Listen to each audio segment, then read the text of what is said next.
Salut les ludistes, alors aujourd'hui une vidéo pour vous parler de Everdell Duo, là ce petit Everdell Duo, la réception du jour, mais surtout pour vous faire une petite ouverture de boîte, c'est la première fois que je vais faire. Donc alors qu'est-ce qu'on trouve dans ce petit Everdell Duo, la version donc Duo d'Everdell, on aime beaucoup Everdell à la maison.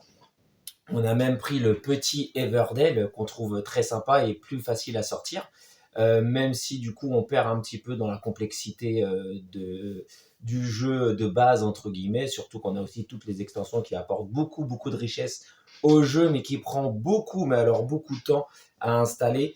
Alors que l'avantage du petit Everdell, c'est que c'est vite installé, vite joué en 30 minutes, c'est rapide, c'est efficace, mais c'est beaucoup plus simple. Donc ce petit Everdell Duo me titillait beaucoup et m'a intrigué dès son apparition parce que petite boîte, rapide à sortir et surtout apparemment il y a aussi un mode coopératif. Alors je tourne la boîte pour vous montrer. Hop là.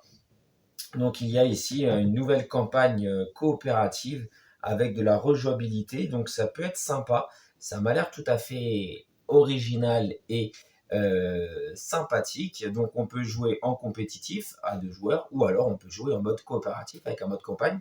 Et ça a l'air vraiment sympa. Alors qu'est-ce qu'on a dans cette petite boîte? Alors on va ouvrir tout ça. Hop. On va ouvrir la petite boîte d'Everdell Duo. On va regarder ce qu'on trouve à l'intérieur. Hop, alors j'enlève la petite pochette et on va ouvrir, on va découvrir à l'intérieur ce qui se trouve. Donc déjà ce que j'adore c'est que c'est très joli. Alors à l'intérieur on va donc trouver, hop là, on a nos fameuses petites gemmes, comme dans le Everdell classique, en quantité limitée parce que du coup 2 joueurs on va en avoir sans doute beaucoup moins besoin. On retrouve nos petits pions. Alors qu'est-ce qu'on a comme personnage dans cette version? On a donc, hop, on ouvre le sachet. On aura donc un joueur qui jouera sans doute des petits écureuils. Voilà. Hop. Plutôt sympathique. Et l'autre joueur jouera des lapins qui sont tout aussi mignons. Donc voilà, on trouve des petits meeples comme dans le Everdell normal. Et on a le choix, même avec un... Oh, ça m'a l'air un petit peu bizarre. Ça, on a 3. Donc on a 3 pions de tortue. On a 3 pions de lapin. Donc je pense que ça va être les 2 joueurs. Soit on va incarner les lapins, soit on va incarner les tortues. Et je pense, je n'ai pas regardé les règles, puisque je n'ai pas encore ouvert la boîte, je pense que ces petits écureuils, ça risque d'être pour le mode campagne coopératif. Ça va être la surprise. Donc les petites gemmes, on a comme d'habitude les petites myrtilles, comme dans le Everdell normal, on a nos petites myrtilles. On a nos petits rondins de bois. On retrouve donc les ressources classiques d'Everdell. Nous avons les petites pierres, les petits cailloux. Donc ça, c'est connu d'Everdell, on n'est pas surpris. On trouve, par contre, petite surprise, un dé. Un dé, ça c'est plus original, on n'a pas. Tabletop Tycoon. Alors ça, c'est pour savoir toutes les extensions qui existent pour Everdell. Pearl Book est sympa. Spirecrest est vraiment très sympa, Spirecrest, mais complexifie pas mal le jeu. Bellfire, on n'y a pas encore joué. New Leaf, c'est sympa avec les nouveaux habitants, les nouveaux voyageurs qui arrivent. Et Mistwood, très sympathique aussi avec la petite araignée. Alors là, tout le monde d'Everdell. Alors là, c'est en veux-tu, en voilà. Farshore, que j'ai pas encore testé. J'attends de tomber sur une bonne occasion pour l'avoir. Mon petit Everdell, vraiment très sympathique. Et après, c'est toute leur promo sur leur jeu. Alors, on a donc, grosse nouveauté, Everdell Duo Campaign Book. Donc voilà le livret de campagne pour Everdell. À l'intérieur, donc du coup, on a chapitre 1, la gazette, The Routes. On a 4 events, final score normal entre 85, hard 95. On a la mise en place, alors je vous montre rapidement, mais on verra ça plus en détail dans les parties. On a Meadow, location, Openshire. On a donc chapitre 2, avec à chaque fois des mises en place différentes. Chapitre 4, enfin bref, on a plein. On a en tout, du coup, 15 chapitres. Ok, 15 chapitres à faire en mode coopératif. C'est vraiment l'originalité de ce jeu-là. de cette version, c'est du coup le mode duo en campagne. Ok. Continuons. On va se mettre un peu en hauteur là. Hop là. Continuons notre ouverture. Nous avons donc la règle de jeu. Hop, la petite règle de jeu classique avec la mise en place, etc. Le matériel, le gameplay, les saisons, les fins de partie. Comme d'habitude, on va retrouver souvent le coup, l'action qu'on peut réaliser, les points de victoire, etc. Et on a du coup la règle du jeu pour le mode coopératif et pour le mode campagne. Ça m'a l'air plutôt pas mal. Et comme je le pensais, hein, le dé, ça va être pour le mode coopératif, comme les petits écureuils. Voilà, la mise en place, la difficulté qu'on peut adapter, normale ou difficile, les scores de campagne, un mode solo. Hop là, ce qui peut être sympa aussi, c'est qu'il y a aussi la possibilité de faire la campagne en mode solo. On a différents challenges, mode normal, mode facile, mode difficile, le gameplay pour le mode solo, et à peu près, voilà, la règle du jeu. Hop, et pour les challenges, ça a l'air sympathique aussi un petit peu si on a réussi à un joueur ou à 2 joueurs à faire des défis, des petits challenges. Le récap des icônes. Voilà, donc ça m'a l'air simple et efficace. Donc Everdell Duo. On retrouve donc à l'intérieur le plateau de jeu qui du coup beaucoup plus accessible et beaucoup plus simple à mettre en place que le Everdell ou même le Everdell famille, hein, le petit Everdell. Donc voilà, juste le plateau avec au milieu, on retrouve comme dans le Everdell le marché de rivière, on viendra placer les cartes. On retrouve les emplacements des petites papates là pour venir placer ses meeples et gagner des récompenses. Donc du bois, myrtille, poser une carte sans doute, la ressource de son choix. Et ici, on retrouve ce qu'on avait dans le Everdell, mais qu'il n'y avait pas dans le petit Everdell, le petit token porte ouverte là pour utiliser et activer des effets de cartes en combinaison. Donc voilà, donc j'avais pas vu, il est donc recto verso avec des petites choses qui changent là-haut là qu'on n'a pas, si on les a aussi ici. Donc on a aussi des emplacements en haut là. Donc vraiment très très sympa, toujours aussi mignon. L'univers est vraiment toujours très très choupinou. Moi j'adore. Il y en a qui aiment moins. Donc on a des on a des petites cartes de campagne pour sans doute noter ses scores, noter le nom de sa ville, le nom des joueurs, du haut des joueurs, en mode normal, en mode difficile. De l'autre côté, on a aussi plein de choses. Ah bah les dates, les challenges pour les chapitres 1, chapitre 2, chapitre 3 jusqu'au chapitre 15. Là, ça peut vraiment être sympa, du coup, ce mode campagne. Là, ça va être, je pense, la grosse originalité de ce jeu. Des petites pochettes pour ranger tout le matériel. Alors là, ils en ont mis le paquet. Hein. Autant maintenant, il y a des jeux où on n'a plus de pochettes et c'est un peu la galère à ranger. Autant là, je pense qu'on va avoir de quoi faire. On a donc un gros paquet de cartes. Des petites cartes, elles sont plus petites. Alors, on va regarder un petit peu. Hop, on va ouvrir ça. Ça, c'est bien quand c'est facile à ouvrir. Pas besoin de prendre de cutter. Donc, on a nos petites cartes. On retrouve, on n'est pas dépaysé. On retrouve l'iconographie d'Everdell, hein, avec sans doute ici en haut à gauche le coup pour acheter la carte. Ici, les points de victoire, l'iconographie classique de la petite herbe qui s'active dès qu'on pose cette carte et à chaque fois, chaque début de saison. Donc, à voir si dans le duo, ça va être la même chose ou pas. Par contre, là, je vois qu'il y a une petite carte maison. On ne sait pas trop ce que c'est. General Store, hop. On a la mine. Alors, ça va être toutes les cartes. Là, on a des nouveaux icônes qui ça peut-être être récupérer des cartes, je ne sais pas. On va voir. Two different, gagner 2 ressources différentes, etc. Donc, ça, c'est toutes les cartes production. Là aussi, petit symbole nouveau. Toujours notre petite maison. Là. Ah, si, ce sont des cartes habitation, alors qu'après, on a des cartes citoyens, un petit peu comme dans le Everdell classique. Hein. Donc là, pareil, les points de victoire, le titre du personnage. Et ici, le symbole qui va être sans doute de poser une carte. Alors, ça va être simple. Hein. Si je prends là, hop, sans avoir lu les règles. Hop. Ici, on pioche une carte du deck. Et là, on récupère une carte de The Meadow. Ça doit être du centre de la petite prairie, là. Donc voilà, on a plein de jolies petites cartes. Hein, comme d'habitude, on retrouve le nouvel icône avec le petit baluchon. qui s'active qu'une seule fois au moment où on pose la carte. Voilà, les petits baluchons, on gagne des points de victoire. On a toujours les petits baluchons. Nouvelle icône qu'on reconnaît aussi, c'est le petit parchemin. Ça, c'est des points de victoire en fin de partie. Ok. Voilà, donc ça, c'est toujours, on retrouve aussi, hop, je pose ça là. Elles sont vraiment très sympas, hein, ces cartes, comme Everdell, hein. C'est le même univers. Ici, c'est nouvelle icône, le petit animal là. Et c'est un emplacement supplémentaire pour nous, pour pouvoir venir se placer, en plus des emplacements qui sont dans la prairie. Donc on retrouve la petite locomotive, petit clin d'œil aux extensions d'Everdell, le post office. Comme dans tous les Everdell, on a aussi les petits effets fleurs là, hop, qui sont aussi en fin de partie. Ok, les contrats, ça peut être les contrats, j'ai plus des contrats tout à l'heure, c'était pas forcément des fins de partie, les contrats.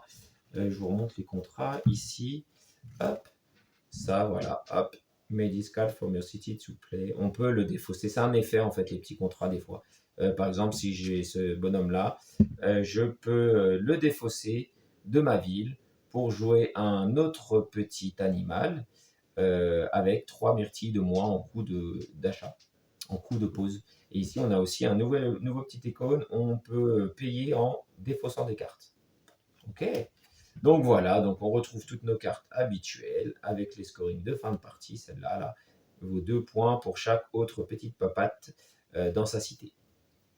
Voilà, et après on arrive sur les cartes un petit peu plus originales que je ne connais pas du tout. Ce sont des cartes Good News. Et derrière, on a des effets. Là, chaque joueur gagne 2 myrtilles, enfin deux petites étoiles. Autre Good News, hop. Oh, c'est vraiment très intriguant. Ether Prayer gagne 2 myrtilles. Donc on a un paquet de cartes Good News, défausser 2 cartes pour activer un petit baluchon. Un petit baluchon qu'un autre joueur a joué. C'est vraiment très très original. Donc on a un bon petit paquet de cartes Good News. Nouveauté aussi de cette Everdell Duo qu'il n'y avait pas dans les autres. Et ici, ce sont les cartes aide de jeu. Voilà, aide de jeu. Donc voilà, on va regarder une simplement. Alors c'est bien ça, un joueur incarne les lapins, un joueur incarne les tortues. Et aide de jeu, ça veut dire, hop, on peut faire avancer le soleil ou la lune, parce que sur cette piste, en fait, j'avais vu une vidéo qui expliquait rapidement les règles. Ce qui va être original, c'est qu'on va avoir 2 jetons, un jeton soleil et un jeton lune qui vont partir d'ici. Et la fin de la manche, la fin de la saison va être quand les 2 jetons vont être arrivés de l'autre côté du chemin. Et en fait, en fonction des actions qu'on va faire, on va soit faire avancer le soleil, soit faire avancer la lune. Alors si je vous montre rapidement sur la règle de jeu, ça va être ici, là, hop, lors de la mise en place. Ici, on va mettre, tac, tac, tac, un jeton soleil et un jeton lune, et ils vont progresser sur cette piste-ci, là. Tac. Et en haut, ici, on va avoir des petits contrats. Il y a plein de choses. Alors, j'ai pas encore tout lu les règles, hein. J'ai vu juste rapidement une vidéo pour voir si ça valait le coup de prendre cette version-là, qui est quand même à 40 € avec les frais d'envoi. Donc, j'ai regardé rapidement une règle. Ça m'avait l'air très sympa, parce qu'on a aussi des petits objectifs ici, là, qui vont se placer en haut du plateau, avec des emplacements possibles aussi. Donc, très sympa. Et il y a aussi un système de prise de cartes qui va dépendre de l'emplacement où est situé le soleil ou la lune. Par exemple, si j'ai ma lune ou mon soleil, je ne sais plus qui est ici, ça me donne accès qu'aux 4 cartes qui sont autour. Donc, on ne va pas toujours pouvoir prendre tout ce qui est sur le plateau. Et ça, c'était assez original. Donc, voilà. Donc, on a le petit soleil qui peut avancer. Si on joue une carte... Ah, si, c'est ça. Ça me revient. Si je place à mon tour, c'est soit je place un de mes meeples. Donc, si je place un de mes meeples, je fais avancer le soleil d'une case. Si je joue une carte, je fais avancer la lune d'une case. Et donc, on peut aussi récupérer des cartes de la pioche ou récupérer des cartes du centre du plateau, là-bas. Et on fait avancer soit le soleil, soit la lune. Et il y a une gestion du tempo qui va se faire comme ça pour faire avancer ou ralentir un petit peu la manche en cours, la saison en cours. Ça veut dire en fonction des actions que je fais, le soleil ou la lune vont avancer. Et si on arrive au bout ici, la manche est terminée. Donc si je vois que le soleil est très très avancé, je vais peut-être pas vouloir le faire avancer encore plus pour mettre fin à la partie. Je vais peut-être plutôt faire avancer la lune. Et inversement, mon adversaire, lui, va peut-être vouloir à la fin de saison et faire avancer les deux très vite d'un coup. Donc voilà, c'est ce système-là qui est assez original. On pose un meeple, on fait avancer le soleil. On pose une carte, on fait avancer la lune. Et si je récupère une carte de la pioche ou je récupère une carte du marché. Ici, là, je fais avancer soit l'un, soit l'autre. Voilà, c'est tout simple. C'est 2 actions hyper simples. À l'intérieur, on trouve quoi encore? Oh, des planches. Des planches, des planches. Alors, des planches. Alors, je vais en me faire une. Hop. Ah, alors ça doit être des planches pour l'extension, parce que derrière, j'ai l'extension Silvercrest. Et ça, à mon avis, c'est un petit jeton. Peut-être extension, ou peut-être qu'on peut jouer avec, je ne sais pas. Fin de partie. Celui qui a le plus de cartes en main et dans sa cité vaut 5, alors gagne 5 points. Donc voilà, on a les petits jetons porte là, tac, pour activer certaines cartes. On a des petits jetons qui déclenchent les effets de saison. Hiver, hop. C'est différent selon les joueurs. Tiens, en hiver, le lapin récupère une carte de la pioche, alors que la tortue récupère une carte de la pioche et une carte de la prairie. Hop, au printemps, la tortue active toutes ces petites plantes là, toutes ces cartes production, alors que le lapin, lui, active toutes ses cartes production et récupère une carte. Il y a l'air d'avoir vraiment pas mal de choses. On a des petits symboles, des petits jetons sauts. Je ne sais pas à quoi ils servent, ça sera la surprise. On a des conditions, alors si je retourne derrière, ah, ça me fait penser un petit peu à l'extension marché dans Everdell qui donnait accès à des nouveaux emplacements pour activer de nouvelles choses. Mais là, c'est bizarre parce que c'est pas tout à fait là pareil. Et là, ici, on a l'illustration de l'extension Pearl. Vraiment très très curieux de savoir à quoi vont servir ces jetons-là. Et pareil ici, on a des emplacements. On va activer sans doute des tuiles pour avoir des nouveaux emplacements. Très très curieux. Donc on a ça sur plusieurs planches. Hein.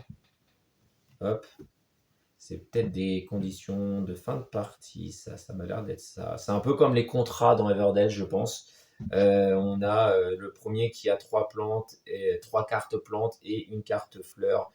Peut-être qu'il pourrait gagner cette récompense-là. Le premier, je pense que c'est ça. Le premier joueur qui a 8 cartes dans sa ville récupère celle-là. Le premier qui a 3 maisons et 3 amis récupère cette carte, etc. Et donc ici, ça devait être la même chose. On a plein d'objectifs différents. Le premier qui a 5 cartes maison gagne cette carte, etc. Et on voit qu'il y a des petites lettres là, A, B, B. Donc il y a peut-être des combinaisons à sortir en fonction de la partie, peut-être pour la campagne, etc. On retrouve ici des petits emplacements supplémentaires à placer, les petits jetons sauts, je ne sais pas à quoi ils servent encore. Disons, on a ce qu'il faut hein, en objectifs assez variés. Tiens, on retrouve aussi l'illustration d'une extension. Vraiment très sympa, il y a plein de petits clins d'œil sympas. Là aussi, c'est l'illustration de la boîte. Far Shore Treaty. Ça m'a l'air vraiment très sympa parce qu'on retrouve plein de petits clins d'œil de l'univers d'Everdell. Alors pour les fans d'Everdell comme moi, c'est top. Et plus je vois ce petit symbole Far Shore, là, plus ça me donne envie de m'intéresser à cette extension, mais qui n'est pas donnée non plus. Donc voilà, une nouvelle planche. Et puis ici, donc les points de victoire, hein, les points qu'on peut gagner au fil de la partie. Tiens, ça je ne sais pas du tout ce que c'est non plus. Un petit chrono là qui va servir sans doute à quelque chose. Nos 2 petits standees pour la lune et pour le soleil qui vont progresser sur la piste. Et ça aussi, ça doit être pour le départ ou la fin, je ne sais pas. Donc voilà, il y a plein de choses à découvrir. Je suis très très curieux. J'avais vu donc une vidéo, j'étais curieux et là de voir le matériel, ça me donne encore plus envie de découvrir le jeu. Là, on a c'est des tuiles rivières. Ils ont combiné, j'ai l'impression qu'ils ont combiné plein de choses de l'Everdell de base, plus des extensions, et ils ont essayé de condenser ça dans cette version duo. Ça m'a l'air vraiment très, très, très, très sympa. Et en fait, ici, j'avais pas, il y a des petits changements. Là, en bas, on a des numéros. 1, 2, 3, 4. Sur la piste ici, hop, je descends, on a aussi des numéros. On a aussi des numéros tout là-haut, là. 2, 3, 4. Alors que de l'autre côté, on ne les a pas. Donc est-ce que c'est juste pour se repérer, pour savoir où on est? Est-ce que c'est pour le mode solo? Ah! Je pense que ça va être pour le mode solo. Enfin, je découvrirai ça, mais hey, on a un dé qui va de 1 à 6. Et de l'autre côté, on a des emplacements numérotés 1, 2, 3, 4, 5, 6. Donc à mon avis, ça, ce côté-là, c'est pour le mode solo. Il va venir nous embêter, il va venir se placer dans des endroits, nous embêter un petit peu. Et de l'autre côté, il n'y a pas les numéros, c'est pour la version de joueur, je pense. Et donc ça, ce sont des tuiles rivières. On va en mettre, hop, j'en prends une, tiens, hop, des tuiles rivières qu'on va mettre en place ici. Tac, un emplacement ici, un emplacement ici. Ce qui va apporter sans doute de la rejouabilité au jeu parce qu'on va avoir des emplacements à chaque fois différents qui vont venir se placer là. Et comme vous avez vu sur les petites plaquettes, il y en a un paquet. Voilà, donc ça va donner des opportunités de placement supplémentaires. Et si je regarde rapidement dans la règle, hop, je pense que là, ici, on a les cartes construction, on en a 80, on a des aides de jeu, les 25 Good News Cards, ça c'est vraiment très intriguant. Et ça fait penser un petit peu à l'extension d'Everdell avec les voyageurs qui arrivent dans le train. Il y avait aussi des cartes journal, qui arrivaient comme ça avec des nouveaux compagnons. On a donc 2 Pocket Watch tokens et on a, c'est ça, 32 Eventide. Ça, c'est des cartes, des tuiles événements. Et c'est ce qui me semblait. On va venir les placer en fonction des lettres. Hop, je remonte un petit peu. En fonction des lettres, on va mettre une carte A, une carte B, une carte C, une carte D, une carte D, une carte E, une carte Fur. Et on va venir les placer, toutes ces cartes-là, en haut. Hop. Et pour venir les activer, pour venir valider les cartes, je pense qu'il faudra venir se placer ici et payer le petit coup qui est à côté. Je pense, ou on récupère, je ne sais pas. En tout cas, c'est très très intriguant.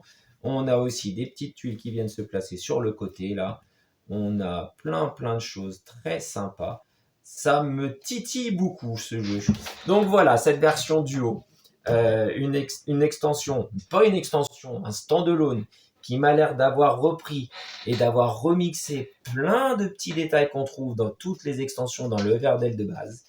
Franchement, super intriguant et super intrigué. Donc du coup, je pense que je vais dépuncher tout ça. Je vais me refaire bien comme il faut la règle parce que là, c'était vraiment, je vous dis, une vidéo que j'ai regardée en 5 minutes. Donc la mécanique m'a paru sympa. Du matériel, il y a ce qu'il faut. Les cartes sont toujours aussi mignonnes.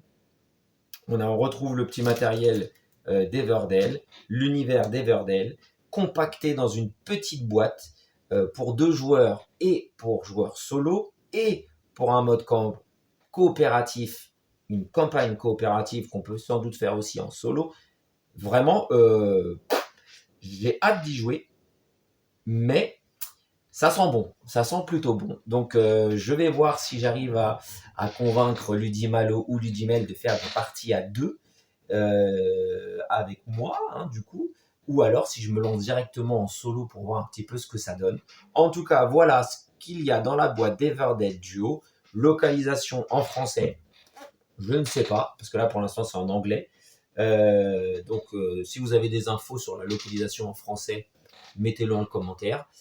Sinon, moi, je vais me dépuncher tout ça. Je vais me mettre en place rapidement.